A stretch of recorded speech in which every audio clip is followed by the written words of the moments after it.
आम्ही मराठा समाजाला कुणबी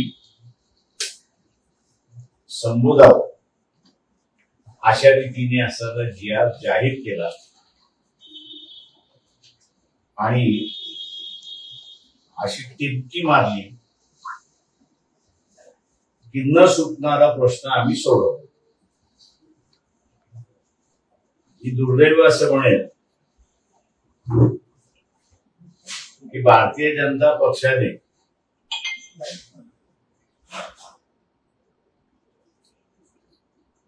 सर्वांनाच फसवलं. समिती होती, समितीलाही फसवलं होतं. ज्युडिशियल कमिटी होती, शिंदे होते, त्यांनाही फसवलेलं आहे. आणि त्याच्याच बरोबर मराठा समाज, जरांगे पाटील आणि कुणबी यांनाही फसवलंय अशी असणारी परिस्थिती.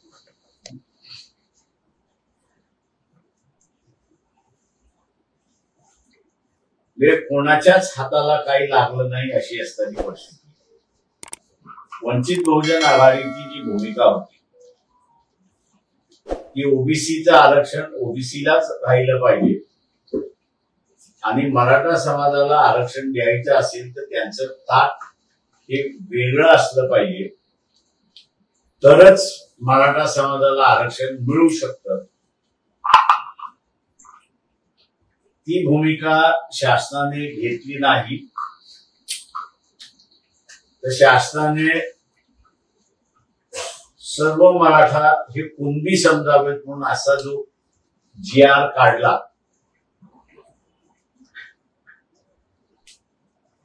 त्या GRच्या माध्यमातून मी मगाशी जसं म्हणालो की पूर्णपणे भारतीय जनता पक्षाने किंवा एकनाथ शिंदे असतील किंवा उद्धव ठाकरे असतील या सगळ्यांना गंडवलं असं मी त्या ठिकाणी म्हणणार. फसवलं सुद्धा असं म्हणणार नाही, पण भारतीय जनता पक्षाने त्यांना पूर्णपणे गंडवलं असं मी त्या ठिकाणी म्हणणार आहे. आणि त्याचं कारण असं आहे की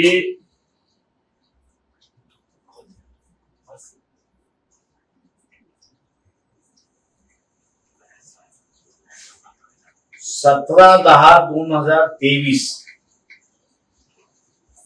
writ petition number 4476 of 2002 Jagannath D होले विरुद्ध स्टेट ऑफ महाराष्ट्र हा निर्णय जो आहे तो हायकोर्टचे माजी न्यायाधीश मार्लापाले आणि AS बग्गा या दोघांनी दिलेला आहे. या दोघांनीही या जजमेंटच्या पॅरा 13 मध्ये जे नमूद केलेलं आहे ते मी आपल्या समोर या ठिकाणी वाचून दाखवतो, कारण का ते महत्वाचं आहे अशी असणारी परिस्थिती आहे. If the impunged decision which is based on sole document is accepted in the instance case, the entire Maratha community in the state of Maharashtra will have to be accepted to be belonging to Kunbi dash other backward classes, and this would result in nothing short of social absurdity. The original register which we have pursued by us proves the document submitted by the complainant, and at no point of time the veracity was challenged by the respondent number 3 before the committee. The decision of the committee validating caste claim of respondent number 3 is without reason, and the conclusion arise in the impunged decision totally lacks the educator parameter. As the Caste Verification Act has been brought into force from 18/10/2001, the committee is quasi-judicial body and its findings are required to be supported by reasons on assessment of evidence placed before it by the respective parties. The committee's findings are thus grossly erroneous on this account as well, and such findings, without setting out the reason thereof, are ab initio void. आता या निर्णयाप्रमाणे सर्वच मराठा समाजाला कुणबी संबोधिता येत नाही. त्याच्या अगोदरच्या paragraph मध्ये कुणबी ही काही जात नाही, कुणबी हा व्यवसाय आहे असं नमूद करण्यात आलेलं आहे. हा निर्णय सुप्रीम कोर्टातही गेला आणि सुप्रीम कोर्टाने सुद्धा शिक्कामोर्तब त्या ठिकाणी मारलेला आहे की सर्वच मराठा ही कुणबी आहे असं सरसकट त्या ठिकाणी धरता येत नाही. आणि म्हणून जो निर्णय भारतीय जनता पक्षाने GR मार्फत काढला तो मगाशी मी म्हटल्याप्रमाणे गंडवणारा आहे, फसवणारा आहे. त्यांनी राधाकृष्ण विखे पाटील त्यांची समिती होती त्यालाही फसवलंय, गंडवलेलं आहे. जस्टिस शिंदे यांची कमिटी होती त्यालाही त्या ठिकाणी गंडवलेलं, फसवलेलं आहे. जरांगे पाटील आंदोलनात बसले होते, सगळे कार्यकर्ते त्यांना असताना फसवलेलं आहे, गंडवलेलं आहे. अशी असणारी परिस्थिती आहे. जेव्हा सुप्रीम कोर्टाने असं म्हटलेलं आहे की सर्वच मराठ्यांना कुणबी म्हणून आपल्याला संबोधता येत नाही, त्यावेळेस हा GR बेकायदेशीर आहे, कायद्याला धरून नाही, एका इस्टॅब्लिश निर्णयाच्या विरोधात आहे. आणि म्हणून जो काही आनंद मराठा समाज व्यक्त करतोय तो क्षणिक आहे असं मी त्या ठिकाणी मानतो. त्याचा हा निर्णय ज्या वेळेस कोर्ट केला जाईल त्या वेळेस ज्युडिशरी ही या निर्णयाच्या बाजूने उभी राहील. आणि जिथे 2006 साली निर्णय आलेला आहे, तर ह्या 2006 सालच्या निर्णयाला सुप्रीम कोर्टामध्ये मी जसं म्हटलं चॅलेंज केलं होतं, ते आता चॅलेंज करण्याची जागा सुद्धा राहिलेली नाही. फार तर रिव्ह्यू पिटिशन किंवा क्युरेटिव्ह पिटिशन हे 2 त्या ठिकाणी फक्त टाकता येतात अशी परिस्थिती आहे. तेव्हा भारतीय जनता पक्षाला माझा असणारा सवाल आहे की तुम्ही जाणीवपूर्वक या सगळ्या लोकांना गंडवलं का, फसवलं का, याचा खुलासा तुम्ही पहिल्यांदा त्या ठिकाणी केला पाहिजे. आणि दुसरा ओबीसीचा असणारा इश्यू आहे. हे जजमेंट जरी अस्तित्वात असलं तरी ओबीसीना स्वतःच्या अधिकारासाठी लढावं लागेल, मोर्चे काढावे लागतील, आंदोलनं करावी लागतील, बैठका घ्याव्या लागतील. आणि ओबीसीचे जे मंत्री आहेत त्यांनी कॅबिनेटमध्ये कशा रीतीने प्रेशर घालायचं, प्रेशर ठेवायचं याचाही ओबीसी मंत्र्यांना विचार करणं गरजेचं आहे असं मी त्या ठिकाणी मानतो. आपण आता फक्त विचार करावा की राजीनामा द्यावा भुजबळांनी असं वाटतं. नाराजी व्यक्त करून कॅबिनेट सोडून गेलेली आहे. आता तो त्यांनी ठरवायचा आहे की राजीनामा द्यायचा की न द्यायचा हा त्यांनी ठरवला. आता तुम्ही जे क्लॉजेस सांगितले की त्या अंतर्गत म्हणजे आरक्षण देता येणार नाही, परंतु मनोज जरांगे पाटील हेच म्हणत आहेत की आम्ही स्टेजवरती शब्द घेतलाय राधाकृष्ण, त्याला ओव्हरकम कसं करणार हे जजमेंट आम्हाला माहित होतं. आणि म्हणून वंचित बहुजन आघाडीने ती भूमिका घेतली होती की ओबीसीचं आरक्षण ओबीसीना राहू द्या, मराठा समाजाला आरक्षण द्यायचं असेल तर त्याला वेगळं आरक्षण तुम्हाला द्यावं लागेल. आणि ते जर वेगळं आरक्षण दिलं असतं तर त्याचं पॅरामीटर सरकार कोर्टाने पाहून त्यांचं कन्फर्म केलं असतं असं मला वाटतं. ज्या पद्धतीनं मनोज जरांगे पाटलांनी 2 मुद्दे काढले, म्हणजे हैदराबाद गॅझेट आणि आता सातारा गॅझेट, या गॅझेटचा बाबतीत परिणाम होऊ शकतो किंवा तो तरी मराठा समाजाला दिलासादायक आहे? अजिबात नाही. याचं कारण की हे दोन्हीही गॅझेट जे आहेत ते 20 सालचे गॅझेट्स आहेत, परंतु 1930 साली सेकंड राऊंड टेबल कॉन्फरन्स झाल्यानंतर गव्हर्नमेंट ऑफ इंडिया ऍक्ट हा पब्लिश झाला आणि government of India act public झाल्यानंतर त्याच्यामध्ये एससी आणि एसटी यांच्या असणाऱ्या 2 वेगवेगळ्या शेड्यूल्स राज्यभर हे पब्लिश करण्यात आले की कोण एससी आहे कोण ट्रायबल आहे. तशा रीतीने इतर मागासवर्गीय कोण याचा GR त्यावेळेस निघाला नाही. त्याच्यामुळे 1930च्या अगोदरची जी आहे त्याला तसा फारसा कायद्याचा आधार नाही असं मी त्या ठिकाणी मानतो. पण मुळात जरांगे पाटील यांच्या ज्या मूळ मागण्या आहेत की सगळ्या मराठ्यांना कुणबी करा आणि बाकीच्या ज्या सरसकट मराठ्यांना कुणबीमध्ये टाक, मुळात याच संविधानाला धरून आहेत का? या मागण्या पूर्ण करण्यासारख्या आहे का की केवळ राजकीय दबाव तयार करण्यासाठी हे आंदोलन केलं जातं? मी असं आता आपल्या समोर माजी न्यायाधीश हायकोर्टाचे मारला पार्ले आणि बाबाजी यांचं जजमेंट मी असताना आपल्या समोर वाचून दाखवलं. पॅरेग्राफ 13 मध्ये त्यांनी असं म्हटलेलं आहे की 13 मध्ये असं म्हटलेलं आहे की सगळ्या मराठ्यांना कुणबी म्हणून संबोधिता येणार नाही आणि तसं करणं चुकीचं आहे असं त्यांनी नमूद केलेलं आहे. त्याच्यामुळे एकदा कोर्टाने निर्णय दिला तर तो फायनल आहे त्या ठिकाणी.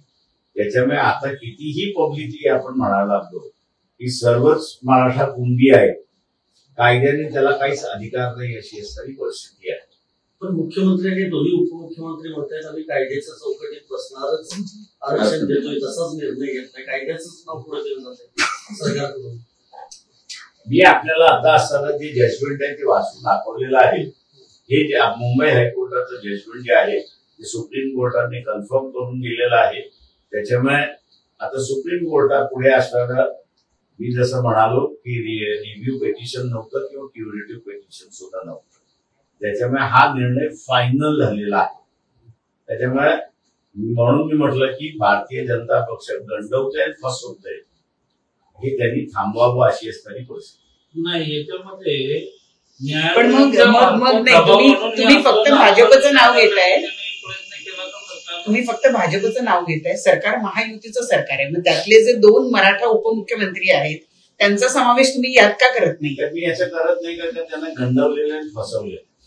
पण मग त्यांनाही कळत नाही, त्यांना कळालेलंच नाही. काल सुनील तटकरे म्हणाले माध्यमांशी बोलताना की आम्हाला GRचा अभ्यास करावा लागेल. याचा अर्थ अजित पवार यांच्या राष्ट्रवादीला विश्वासात घेतलं नाही असं म्हणायचं? हे मला माहिती जजमेंट दिलेलं आहे, कोर्टाचं जजमेंट आहे. जसं तुम्ही ऍडव्होकेट आहात, मनोज जरांगेंसोबत देखील एक ऍडव्होकेट पूर्ण ऍडव्होकेटची टीम असते, त्यांची ही गोष्ट लक्षात आली नसेल किंवा त्यांनी मी जजमेंट वाचून दाखवलं, कुठच्या सालचं आहे तेही वाचून दाखवलं, पार्टीज कोण आहे तेही वाचून दाखवलं, 2006 EIR मध्ये कोर्ट झालेला आहे तेही मी असं त्या ठिकाणी आपल्याला वाचून दाखवलेलं आहे. त्याच्यामुळे आता हा एका अर्थाने प्रश्न सर्व मराठा कुणबी आहे असा जो इश्यू होता त्याला कोर्टाने फुलस्टॉप केलेला आहे. त्याच्या पुढे जाता येत नाही तुम्हाला. त्याच्यामुळे आम्ही जो म्हणून अशी म्हणालो की वंचित बहुजन आघाडीने जो तोडगा मांडला होता की ओबीसीच्या आरक्षणामधनं मराठ्याला देण्याच्या ऐवजी मराठा समाजाचं वेगळं ताट करून त्याला असं आरक्षण द्या तर ते टिकणार राहील अशी असणारी परिस्थिती. पाटलांशी बोलला सुद्धा होतात, म्हणजे ज्या वेळेला लोकसभा निवडणुकीचं सगळं वारं वाहत होतं त्यावेळेला तुमचा संवाद सुद्धा झाला होता. त्यावेळची तुमची ही भूमिका तुम्ही त्यांना यावेळची भूमिका ती आजही बरोबर ती तुम्ही त्यांना व्यवस्थित समजावून सांगितली होती. तरीही सुद्धा त्यांची मागणी आहे की मराठ्यांना ओबीसी मधूनच आणि कुणबी म्हणूनच आरक्षण दिलं गेलं पाहिजे, मग ही मागणी ही समाजाला भरकटणारी वाटत नाही का आपल्याला? मी एवढंच म्हणेन त्याच्यामध्ये की भारतीय जनता पक्षाने एका दगडामध्ये अनेक पक्षी मारण्याचा खेळ त्या ठिकाणी केलेला आणि जसा वेळ जाईल तसं आपल्याला लक्षात येईल की या निर्णयामुळे मोहळ उठून काही जणांना जे आरक्षण मिळत होतं कदाचित त्यांना आरक्षण मिळणार नाही अशी परिस्थिती. म्हणजे सर हा जो मोहळ तुम्ही बोलताय येणाऱ्या स्थानिक स्वराज्य संस्था निवडणुका समोर ठेवून म्हणजे सगळं करण्यात आलं असं तुम्हाला, कारण त्या पद्धतीने ते दाखले तयार केले जातील आणि पुन्हा ओबीसी मधून आपण उमेदवार होऊ अशा प्रकारे तयार करणारी एक फळी तयार केली जाणार आहे. आता सर्टिफिकेट मिळालं तर मी ओबीसी मधून उभं राहणारच, ती कॉन्टेस्ट होणारच त्या सगळ्या याच्यामध्ये. आता या मारला पडलेच्या निर्णयाप्रमाणे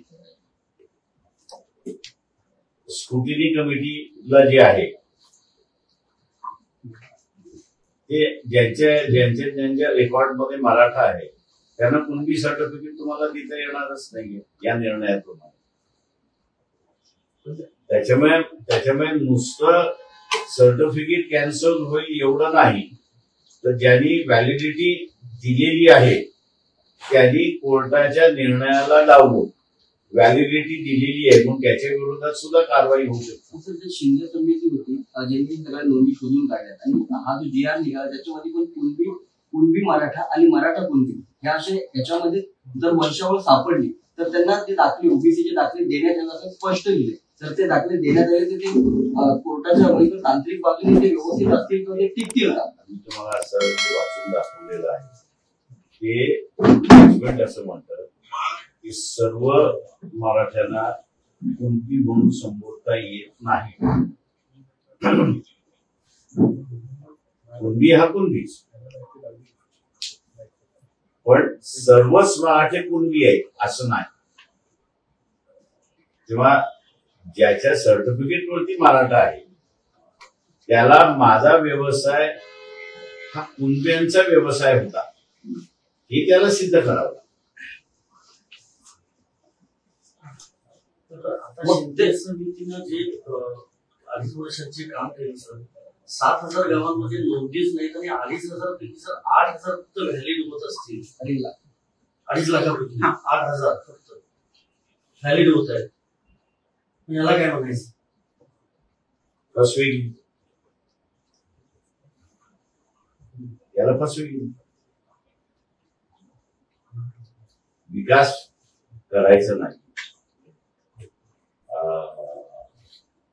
ऑल्टरनेटिव्ह सोर्स ऑफ लाईव्हलीहूड हे निर्माण करायचं नाही. शासनाची तिजोरी फक्त लुटण्याच्या पलीकडे तिचा वापरच करायचा नाही. आणि मग बेरोजगारी वाढली की मग त्या बेरोजगाराला आरक्षणाचं गाजर हे त्याच्या पुढे नाचवायचं आणि तू उत्तीर्ण झाला की तुला नोकरी लागली. त्याच्यामध्ये त्याचं 30 वर्षाचं वय निघून जातं आणि मग तुझी 30 वर्ष झाली, आता तू नोकरीला अनफिट आहे, पोट मोकळं. म्हणजे थोडक्यात हे आरक्षण दिले ते कायद्यात टिकणार नाही, बिलकुल टिकणार. प्रश्न असा आहे की आंदोलन ज्यावेळेला सुरू होतं तर पहिले 4 दिवस ना सरकारचा कुठल्याही पद्धतीचा प्रतिनिधी आला नाही आणि कोर्टाच्या रेट्या तयार करून किंवा कोर्टाच्या आडून शासनानं या आंदोलनावर दबाव वाढवला होता.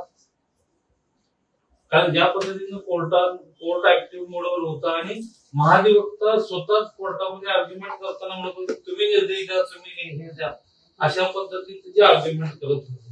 दुर्दैवाने मी असं म्हणेन की पॉलिटिकल लिडरशिप राहिलेलीच नाही. डिसिजन मेकिंग लिडरशिप जी पाहिजे ती डिसिजन मेकिंग पॉलिटिकल लिडरशिपच राहिली.